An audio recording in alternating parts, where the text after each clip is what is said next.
Hello and welcome to another episode from Trolls Under the Bridge. Now, today's guest is a man who is watched daily on YouTube and is seen by many, including myself, as a golf clash guru.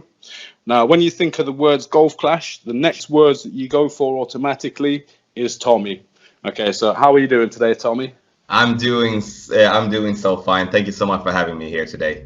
No, that's no problem. So, I've got to say, I've been looking forward to having you on today.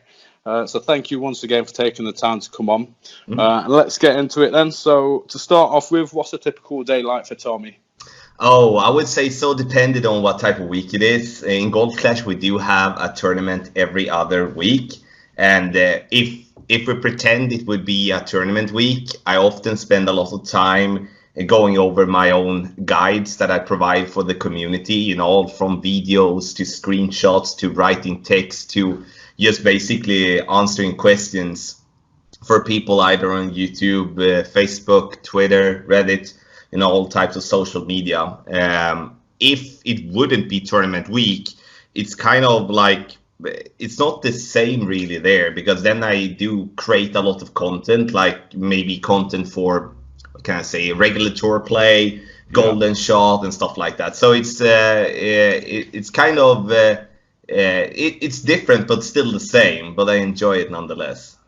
Yeah, I've got to say just quickly, just on that golden shot, thank you very much this week as well for that, guys. You're welcome.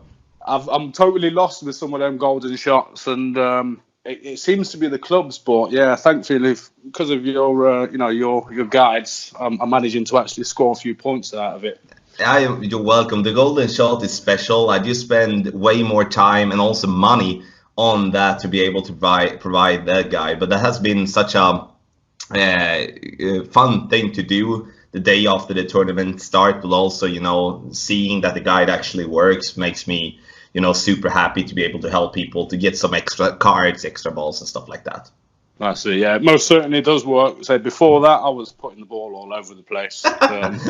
It was literally ending up everywhere. Okay, so to move on then to the next question then. So where did it all start for Golf Clash, Tommy? So did you start off playing the game and then start with the channel, or was it the other way around? Were you kind of into media and then discovered the game and moved on that way? Oh, I would say what can I say? I'm not really, I wasn't the guy before that played a lot of games, because I watched television instead. I watched a lot of football, and if I play something, I play poker. But once my brother showed me this game and we started to play friendlies together, I started to play more and more during the evenings after my daughter went to bed. And then there was a friend of mine from Sweden that had been playing the game longer and noticed that I won a lot of games and I played really well, and he wanted to see me play. So he basically did set up an account on this platform called shoe.tv. So I made my first kind of like a half-ish type of live stream there, because it's only audio and game screen. There's no camera and stuff.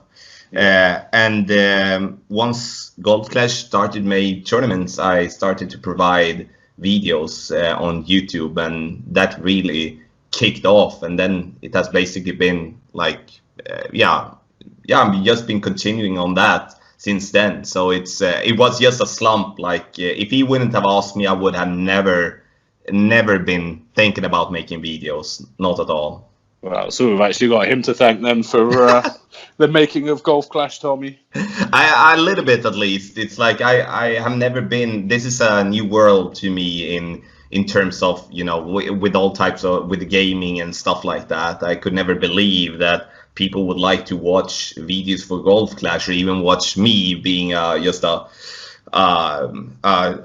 funny dude, or trying to be a funny dude on stream and stuff like that. So it's now I couldn't enjoy it more. It's awesome. No, I think it works. You've definitely filled a space, because I mean, when I first started playing the game, it must be 8 months ago or something. I remember I just wanted to kind of get a little bit better at it, so I went onto YouTube. I had no idea about Golf Clash, Tommy, or any tutorials, but I just put in Golf Clash into YouTube. First thing that came up was Tommy. You know, and you've helped myself and many others along the way. So, you know, I'm pretty sure that we're all grateful that you've jumped onto that onto that idea, and you've done well with it. You've done well. Thank you so much. No, it's no problem. So what do you think it is then about Golf Clash that keeps people like myself and yourself and many other people playing? What is it that's so addictive and stops people from being able to put the phone down? That is such a tough question. I would say, for me at least, it is the technicalities and being able to figure it out. I see, let's pretend that the Golf Clash release a new course. It's like that's kind of putting puzzles together, like filling in a puzzle, or like trying to figure out the riddle or something like that. For me, it's like I so enjoy all the different aspects, like in to get the ball to be as close to the hole as possible. And I think a lot of people thrives to be that player that can get that ball to drop, and being able to trying to figure out courses and obviously beat their friends and whatnot. But I think the technical aspect is something that really makes people see themselves as very good players, and make them want to spend more time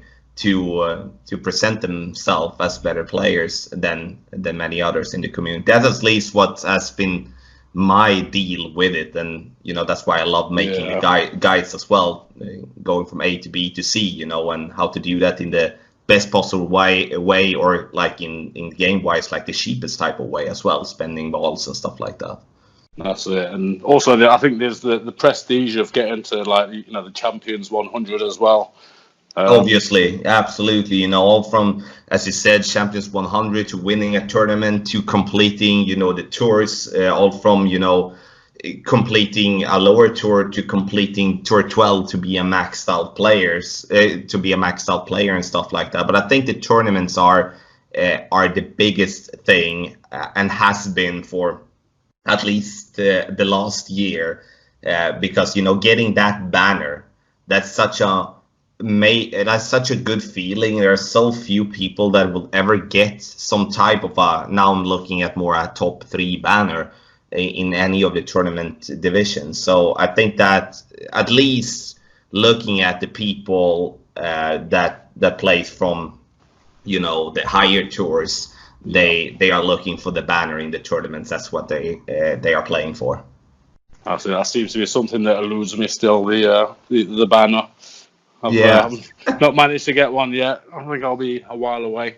You will get there. There is ways to get there. It's not it is not easy, but there is definitely ways to get there. But it often takes a little bit of time. So that's it. It's just getting on with the technical stuff, isn't it? And if you can't learn the technical stuff, I don't think you're ever going to be able to get a banner. It's so take that time with the ring systems and. Yeah, the technical aspect needs to be there. It's like everyone can shoot a different route on a course, but that's why if we separate the players in one way, in 2 ways basically. The players that playing in tour play, they are playing tour play to get the ball close. In tournament, we play to get the ball in the hole, to get that extra shot to drop. So there is different techniques to do that, but especially in tournaments, it's all about knowing the course, knowing the drive, knowing the second shot, build yourself a routine and a structure every time you're gonna play that hole to be able to get the most consistent type of result. And if you get consistently close, then you're also gonna get more drops than not eventually. That's it. Eventually, it takes time, doesn't it? Yeah, it does for sure. It certainly took me a lot of time anyway. And that kind of leads on to the next question slightly. So going from the tournaments, and obviously being in clans and things like that, and there's the United family, that helps a lot with tournaments and stuff. But other than kind of with tournaments, what difference do you feel that bringing the clans into the game made? I think there is definitely a bigger hype on the grinding aspect. Like, people are playing more tour play than they used to do before. Tour play used to be like a thing that you kind of did because there wasn't a tournament. Now you actually have a reason to log in to play some tour play. Other than that, really, I do think that, or I do think and hope that we will see improvements to the clan structure in the future. They have such a big opportunity to improve the clan structure with all from, you know, in-house tournaments to being able to maybe trade cards or maybe to trade or give away balls or you know, something. Yeah. At least at the moment, you know, it's the grinding part that makes that has come from the clan part. And other than that, you know, extra bags, sure, that's a good thing. Extra gems, yeah, but you know, getting, you know, 10% extra gems is not really something that you're gonna look at as the biggest positive thing. So I do think they have a lot of work to do with the clan structure, but looking at how they have been working and progressing in the game so far with new stuff, I'm not going to be surprised if that's going to come in the future. That's it. There does seem to have been quite a lot of new things recently. You know, there was that QR thing recently with the balls as well. That was quite a good idea. I thought that was a nice little touch. Yeah, like that was such a minor thing, really, but it's such a big thing for the majority, and people could get some extra free balls and stuff. And yeah, since September last year, when they made their big update with all from, you know, making what can I say? They changed the tour play. So it was different name for every tour. They released Tour 12. They released clans. They released you know, with clan points and everything, and other stuff that was good. The only thing that is missing at the moment, in my opinion, and I don't know if we're gonna come to that, but you know, it's the club card deal. Yeah. That is a big thing for people at the moment. That does seem to be spoken about quite a lot. It is. It's just a lot of extra cards that people have got hold of, and you know, they kind of. I mean, I've been waiting for one solitary sniper point now for, you know, last couple of days. I'm not sure when it's going to come, but it'd just be nice if I had, you know, kind of all these Dying in One cards that I didn't need. That, you know, I could swap them for one sniper card maybe, or trade them for balls or something. It will be interesting to see what they're gonna come up to, though. They had an ID that got that wasn't liked from the community, so they backed down from that. So it's not that they won't make anything. I think they realize as well to have to make this game like to keep progressing in the game, or for people to play more or have something to play with, they need to do something with the club cards. That's just something at least. That's it. I think there may be a couple of countries where, not with the cards but with the balls, they're able to gift balls to each other. Do you know if that should be a thing? Is that, in your opinion? Yeah, that's controlled by, you know, QR code. So it would be basically where you could. I think it was like that, and I think that's where the ID came from, to give people an opportunity to, you know, scan balls and stuff like that that we had before. I think it's only in. I'm not 100% sure, but I think it's in only places in India or somewhere in Asia where you can only do that, and it's still like a trial function. At least that's what it says in the terms of service. Yeah, I saw that in the you know, the rules and the conditions and everything the other day, and it just spun me out when I saw it. So I thought, oh, maybe the QR's back, and then I went to look, and it wasn't there, unfortunately. I think we all will notice if that's gonna come back. Everyone is gonna go all wild in the community. Yeah, everyone will go mad. So that just kind of leads us on to the next question as well. It's just kind of staying on the same topic. So rather than the things that you kind of suspect may be coming, what other things would you like to see in there that people perhaps haven't thought about before? I start every answer with an O. I noticed at the moment, but I do have an idea that I did lift up in the community. I totally understand that everyone hasn't been reading about it, but I would love to implement some type of sit and go type of format in Golf Clash. Yeah. And with that, I mean, today we have tour play. One game takes approximately 3 to 5 minutes to play, and we do have the regular weekly tournament. That obviously takes a week to complete that tournament if you go to the weekend round, but we have nothing in between. Playing tour play for an hour or two, it's doing that every day gets in the end kind of boring, gets kind of the same all the time. So being able, like, I do relate a lot to 8-ball pool.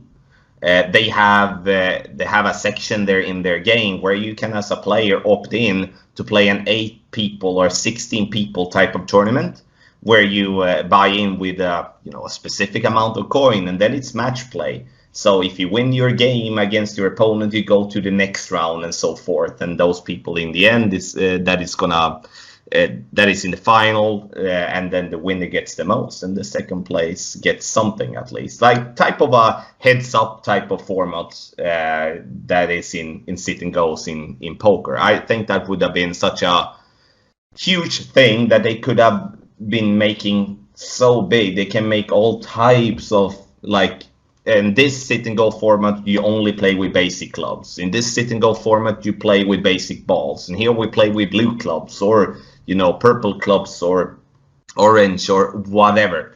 They can make that so big, but I think that would have been something that could have been perfectly implemented in the game, but also in the clan structure, giving people clan points. So it would be like grinding, but it would be a mix like the regular tour play and tournament play that would also give clan points. I think that would be a huge one, and I can only cross my fingers and hope that would sometimes at some point implemented in the game. I don't know though, but that's a big thing that I've been thinking about myself. Yeah, I have to agree there. In the clan that I'm in, it's been spoken of a few times, kind of the idea of sit and goes, and I think on the forums it's been mentioned quite a lot as well. It's just a kind of an idea, but I think, yeah, you're right. It'd be great if they could bring something like that in. It would just make the game just so much more interesting, and it would keep people playing for a lot longer. I agree totally. I also think, like, in the regular tournament structure that they are having, I would hope that they at some points would maybe implement, it would be maybe 1 out of 4, 1 out of 6 tournaments where they maybe have a special tournament, not maybe as the major today, but like, okay, in this tournament we're all playing with the same type of clubs, or in this tournament we all play with the same type of ball. I know it's going to, in a business type of way, that's going to make them lose money as people paying for balls and stuff, but it would be a nice thing to spice that up a little bit. And having different type of formats, is something that I think a lot of people would see in regular tournaments as well, not just like the same stuff that we have had since the beginning, basically. Yeah, so I can see how you've likened that to poker there as well. So I used to play a bit of poker myself, so I know the sit and go tournaments and stuff. And yeah, I think it's a great idea. You don't have to put too much time into it, but it's just a bit more than tour play. So yeah, I think that's a great idea. If Playdemic are listening to this, then hopefully they'll take that on board, and possibly it's something they've already thought of already anyway. It's it's one of those kind of logical moves really in the game. Yeah, we could hope, at least. That's it. Okay, so before I move on to a few questions from the forums, I just want to ask one question. First of all, before I ask the main question, there was a bit of news in the news feed last week about, is it possibly a new ball or a new course or something? What's your opinion on that? What do you think that may be? I think it's a new course. The reason being is, like, once a teaser like that comes out, people are debating in the forums, and I have the luxury of having contact with a lot of community members that are sharing IDs, and people are asking me directly if I know, because they think that I get that information, which I don't. So in the end, you start to put the pieces together, and I got an ID from a person that was talking about a place in Ireland. I can't pronounce what it's called now in English, but I Googled that specific place, and I kind of found pictures that was looking very much alike like the picture that was there. I'm not sure. It could be a new ball, but they released a new ball today, so that kind of lowers the percentage for that to be a ball. But if it is a new course, it's gonna come to when they announce the new tournament, I think. And hopefully, yeah, I hope it's gonna be like that. I always enjoy making the tournament guide for a new course. I kind of maybe hope a little bit more towards that then, I guess. But that's my thought, at least. Yeah, I kind of think this. At first, I thought it may have been a ball with kind of the texture of it, but then looking at it, you can see there is a picture underneath, and yeah, I can't remember what the name of the place was as well, but yeah, I think a few people have suggested the same thing. It's another golf course somewhere. Was it Ireland or Scotland, maybe? Yeah. That it could be based kind of on that a little bit. So yeah, hopefully that is the case, and that will keep players interested for a little bit longer as well. For sure. Okay, so one of the kind of final questions before I move on to the forum questions is. Say, what's the key elements to actually becoming a great player on Golf Clash? Obviously, you've got the ring systems and the wind and everything, but what is the main thing that you would see to becoming a great player? I think it's the way of looking at the game as a long-term type of thing. You're not gonna be the best player in the world over a day. That's not gonna happen. It's like. When I used to play poker a lot, sometimes you will have to sit and wait for cards for so long, and you'll have to still keep focused, reading the other players, and still be alert when it's your turn. It's time, and you have good cards. It's time to act. It's basically the same here in Golf Clash. You kind of put small pieces together every single day, and you need to continue to play a lot. I'm not meaning that you should play 12 to 14 hours a day, but you at least need to play a couple of games here and there to be able to get the feeling in. And once you get to learn the ring system, which is an absolute key aspect today in learning how to adjust for the wind, then it's all about the notes, all about knowing the course that you're playing.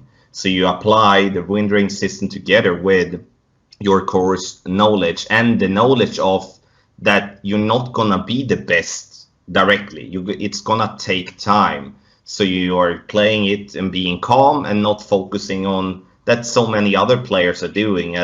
I can't win this game because of my opponent's club. I can't win this game because my opponent has a better ball than me.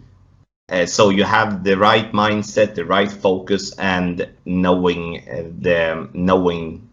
how to adjust for the wind. It's like there's a lot of elements and key aspects, but I think the biggest one that sums it all is to just keep it calm, take it day by day. If you want to be the best, then you can be the best, but you're not going to be the best over a day. That's it, and good coin management as well is another key.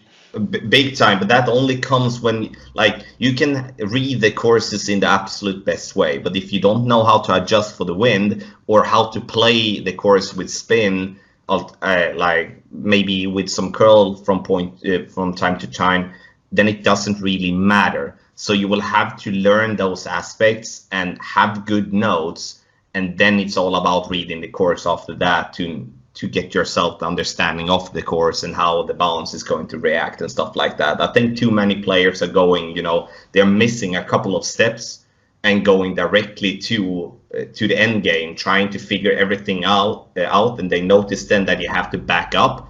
And as soon as you come to the point where let's say you play Tour 8, for an example, and you maybe have progressed too far and you have been running too fast and you will have to go down to Tour 7, then you mentally are looking at yourself as either that you are a worse player than what you maybe thought, or that you are feeling a disappointment in yourself, in your game, that you can't progress through Tour 8. And I think that mental aspect is really killing a lot of good players out there, as they feel that they are worse, that they are a bad player, which they are not. They might be excellent players, but they might have progressed too far or too fast and missing a couple of key pieces. I was very cautious with stepping up from tour to tour and stuff like that when I played, to really grind and learn all the stuff so I could progress and still be a winning player. So I didn't find that spot where I got stuck and have to go back. But it's I can talk a lot about that, obviously, and it might sound strange for a game that you need to think about all those aspects. But once again, that's a must if you're going to be a top player in this game. That's it. So I think the situation you've just described there with T8 and T7, that pretty much describes the situation I'm in at the moment myself.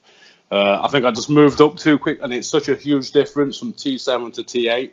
Yeah. But at the same time, I seem to be having a little bit more success on T8 than T7. So yeah, that's good then. Seems a slightly easier course for some reason. I'm not sure why, but it does seem slightly easier. You only have to win only, but you have to win more than 50% of the game. That's what we're aiming for. No one would win 100% of the games. So, and it's good that it's easy not easy, but easier courses. At least you're feeling about it. But we only need to look and learn to win more than 50% of the games. Then we're gonna eventually complete the game. So that's also a thing that I see. I have a lot of people coming to me. Oh, I lost 3 in a row. Yeah, it doesn't really matter. It depends on how you lost and also what your general thought about what can I say? General win percentage is on that specific tour. You can have a 45% win percentage overall, but you can have a 60% win percentage on that specific tour that you just came up to. So it's all in the way how you look at it. But if you go in with a good feeling, you're often gonna play well.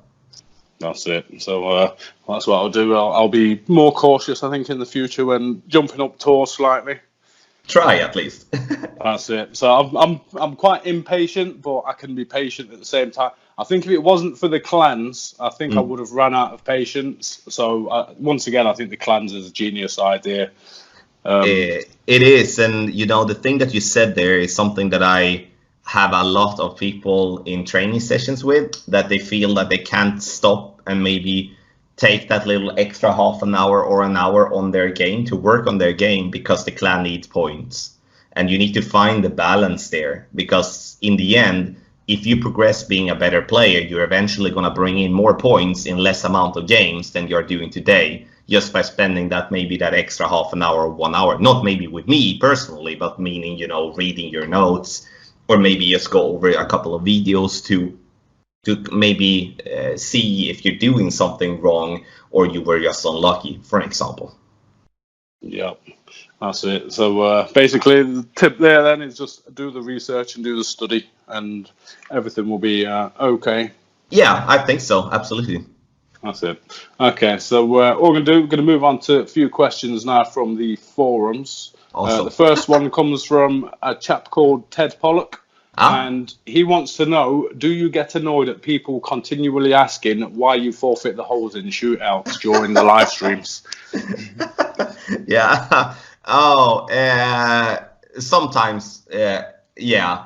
I would say when it comes from the same person, because I have a weird memory when it comes to the usernames on either YouTube and Twitch.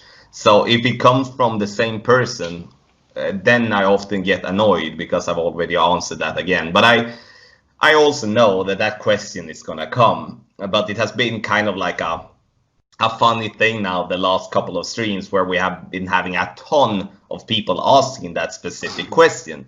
And in the end, when you have answered it 10 or 15 times, then I have to not maybe sound super happy when I answer it. Then I will have to maybe for reals, or just stop answering that type of question. But, I don't know. It's a fun question, though. I think what happened with that, it became a bit of a running joke. And I think a lot of people that ask it now, they don't really mean it. They know why you're forfeiting, but probably they're just on a wind-up, I think.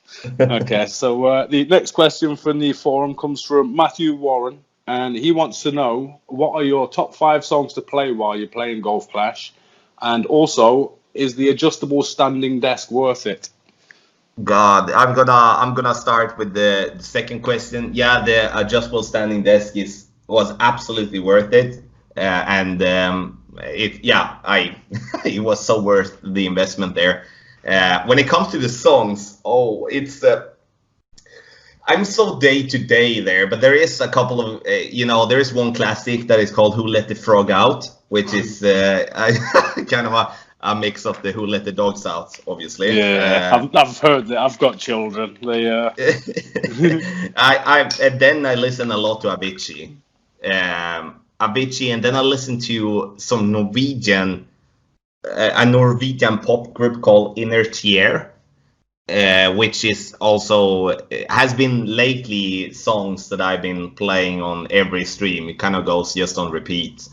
And then one song actually came from the vacation in Greece, which was on the mini disco for my daughter, that is called "Such a Happy Day," which also pumps me up big time. So it's but that might change, in a week or two, because I find a song, then I play that one until I get bored. So it's I would say the one that has been stuck since the beginning is Avicii's song, the Levels, or some other type of Avicii song. That's always going to work for me. So that's the mainstay song. That's the one that gets you in the mood to play. For sure, yeah, absolutely. Levels with Avicii, then it's time to fight or something. It's or like time to play, not to fight maybe for real, but time to play. I don't think I'd like to come up against the Golf Clash Tommy that's playing music about it's time to fight. I'm definitely going to lose that game, like in that scenario, I think. Yeah, I often put that one on when I feel that I am pretty dialed in. I maybe got a drop just on a specific tournament hole, and I put that one on, and then I'm often in the zone when that happens. So no, I would be hard to beat in that situation for sure. Oh, so I'll avoid playing games against you while you've got that music on then. Yeah. Okay, and the next question comes from the boss man for the clan that I'm actually in, which is Mike Vader, and what he wants to know is, if you weren't streaming Golf Clash, what other game would you be streaming? I wouldn't be streaming anything. As I said in the start, I don't play many games. This is probably the first game that I've been playing for real, like, and competitively. I might, I don't know what's going to happen in the future, but at the moment I don't play any other game, and I'm not really that guy that just want to open up a new game and try to stream and just not being good at it. I don't know if I'm a bit damaged from being a good player in Golf Clash and being able to teach people. But at the moment, I don't play any other guy. It's poker though, but I'm not good enough to stream that, and I most likely wouldn't stream me spending money on playing poker, to be honest. So no, I don't. So my answer there would be nothing really. I think nothing. So I think you mentioned earlier, you kind of watch a lot of TV and stuff as well. So if you watch a lot of box sets and. Yeah, football especially. Like for people in the United States, they call it, weirdly enough, soccer. But it's football for me has always been a passion. I played. Yeah, I used to play in what was it, in the third highest division in Sweden, which is not high, but it was at least in the way that it was competitively enough that you had to practice a lot of times and stuff like that. Then everything changed when I become a dad. But I still watch Liverpool, especially, which is my team. And you're a Liverpool fan, are you? Oh. Yeah, ain't we all? I may have to cancel this interview right here and now. What team is yours? I need to ask. I'm a Newcastle fan, so we're kind of semi-rivals. I've still not forgiven Liverpool for beating us 4-3 in the mid-90s. Oh my God, that's so. I wasn't even born. I was about to say I wasn't even born, but I was born in the mid-90s. But Newcastle is fine. The word, United is worse, I would say. But it's fun though, and that's basically what I do. If I'm gonna spend time away, not away, but I'm not spending time with Jennifer or Amelia or friends or anything like that, then I love to watch some football, especially during Saturdays when all the Premier League teams are playing. Best day of the week, Saturdays. For sure, yeah. Honestly, football-wise, it's has always been like goes back to when I was very, very young with watching with my dad and stuff. We always watched. It's 3 o'clock in UK, I think, and it's 4 o'clock 3 here in o'clock. Sweden. Yeah, 4 o'clock here in Sweden. So it's always 4 o'clock. It was time to watch some football. That's it. It's the best day of the week, Saturdays. Yeah. Although it's changed a little bit now. It's kind of like the games are scattered out through the week and through the days at different times and stuff. So a lot of that kind of tradition's gone a little bit. But yeah, it's still a great game. Unfortunately, you're a Liverpool supporter though. But we won't go into that too much. No, sounds good. Okay, and the next question then is from, I'm not sure how you pronounce this. It's either Chris Ussery or Ussery. But what he wants to know is, how surprised are you at what you get to do, i.e. Golf Clash Tommy? And because in his opinion, and I think mine and everybody else's, it's awesome. Yeah, it still surprises me, or like it doesn't. It feel a bit unrealistic to me sometimes. I'm so blessed and thankful that Playdemic gave me the chance. Because in the end, when they offered me the sponsorship, they gave me a chance of starting to work with this. And to be able to get there, it's all fans and all the followers that made that possibility to grow the channel and really like the videos. So I'm so thankful to all from Playdemic to the people around having fun, watching, supporting and stuff, and without that it wouldn't be possible. And obviously to my team, and no, I'm not gonna call it team. It's my friends, my friends that has been becoming close friends and without them, there has been situations where without them I probably would have looked at some type of situations differently, and that would maybe have been giving a different outcome. But I'm so blessed and so thankful once again to each and every one, making it possible for me to work with this, and I'm trying to repay with that, spending the time that is necessary to provide high quality guides to help people enjoy the game as much as I do, and that's something that I'm going to continue to do as long as I have the possibility to work with this.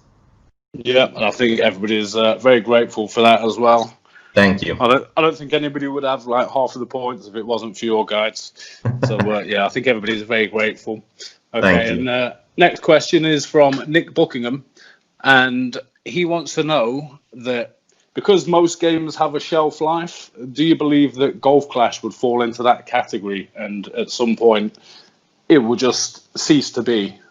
Very hard for me to answer that question, obviously, as it is for everyone. But when I look at it, I think if they don't fix the club card issue in the game, I think that the game will eventually not being that hyped as it is at the moment. And if they fix that, I think they buy themselves at least 3 to 5, maybe 10 years just because of that. Because the cards was the biggest thing that people talked about in the beginning. I remember when everyone was, using gems to open chests. That's never happening today, or very rarely at least. It was even on the highest level before. People were gem opening the chests and to get the cards. And I think that's something that needs to be sorted of, adding also some type of feature, or like continuing to add different game features, maybe not the sit and go type of thing, but maybe having a mini tournament more frequently, maybe changing the formats in the tournament a little bit, adding new tours and stuff like that, or other rules to tours. I think if they continue to do that, which they have already proven that they are continuing to do, I think that's gonna make this game, being as the Clash of Clans, Clash of Royale, that has been in it for a very long time for being a mobile game, in my opinion. But we never know what's gonna happen. Like the design wise, there is no other golf game, in my opinion, that can compete with that. I think the design they are adding and stuff is absolutely incredible. So they already have that. I'm just waiting for the club card thing, and hopefully that's going to be, being positive from the community. And then I think there is, I don't think I can say when the game is all gonna stop. But if they don't do anything with the game, then we don't know. Then it's gonna stop at some point being fun for people. That's it. As long as they keep it interesting and new things going, then there's no reason why it can't continue going for the next 20 years or so. No, you never know. It's like this gaming industry is completely new to me, and they know that industry like 2,000% more than I do. It's like, and my impression of being able to work with Playdemic and making videos and stuff is that they do really care about making this game interesting, and that they are going to continue to improve the game in all aspects, and that's good enough for me. They have done it so far, and I'm going to continue to look forward to new features in the future. Yeah, I'd have to agree with that, to be honest. I think Playdemic, they get a lot of stick sometimes from people in the community, but if you look at the things that they're rolling out all the time, they really are putting in the work to make it a good game for everybody. So, fair play to them. Yeah, I agree, and obviously they should be getting some crap at some point. That's just how it is. No one can be flawless, and there is always going to be situations where they make a mistake as well. I think the most important part there is how they take care of that. If it's so through the support or through other channels or whatever, I think that's the most important part. Everyone understands there will be glitches in the game, because once again it's a game, and people understands that there will be people trying to exploiting the games and people that are cheating. But once again, the most important part is how they handle that and how they communicate that to the community. Then they will have the community will have their back 100% and help them, as the community is doing today, to provide information and stuff to let them have an easier time to patch different stuff than they would have had otherwise, in my opinion, at least. Yeah, I think that's a correct opinion, to be honest. I'd agree with that. Okay, and the final question from the forum, and it's not so much of a question. This one's actually more of a request. Okay. Which I fear this one may be slightly out of your control. Oh no. But can you request that Clash Caddy can make a version for Android? That has been requested, and I know there is a lot of Android users that are and has been talking about that. The thing that I know about that comes directly from the developer is that the time isn't there at the moment. I know the person making the Clash Caddy app, pretty recently got a newborn as well. And he's doing that on his free time. It's not that that's not the entire thing that he's doing all the days. So I don't know if it will be. I obviously hope that for Android users, so they can start using Clash Caddy. But I think the easiest way, if someone has a direct question to that, now I'm coming with information that might be old, but it's to contact the Clash Caddy page that is on Facebook, and my understanding is that he's answering through that page very quickly. Yeah, so I just direct people to go that way, to head that way to the page and direct the questions that direction.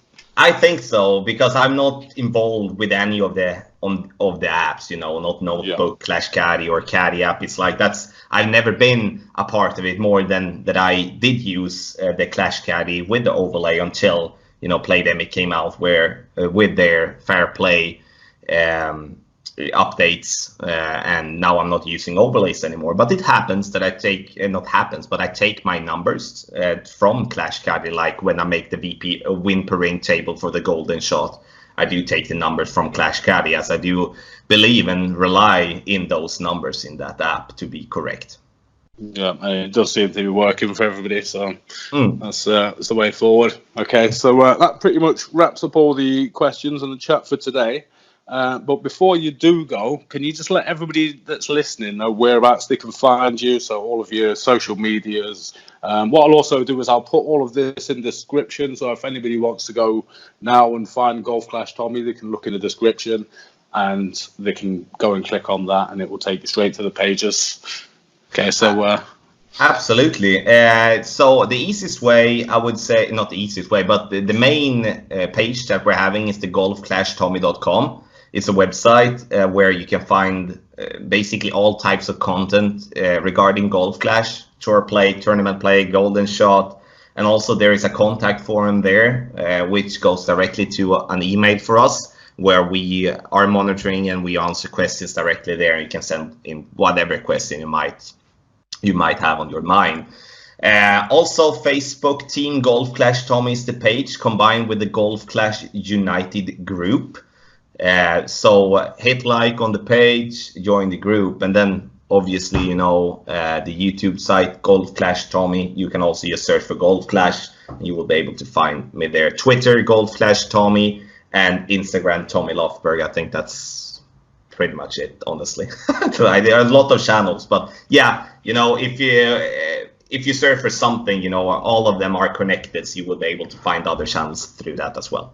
That's it. So I'll ask everyone to go there now and sub to all those channels and follow on Twitter and Instagram and everything, etc. Also, if anybody wants to subscribe to our channel as well, hit the button below. So, yeah, that just about wraps it up for today. So, thank you very much for coming on today. Very sorry that you're a Liverpool supporter. I'm gutted to find that out today. I'm not going to get over that now. I'm not. No, that's cool. I guess you have more to worry about. At least you stay in Premier League this season. So, that's cool. No, but thank you so much for having me. It was fun. And yeah, as you said, hit the subscribe button here as well. Good initiative. So, thank you so much.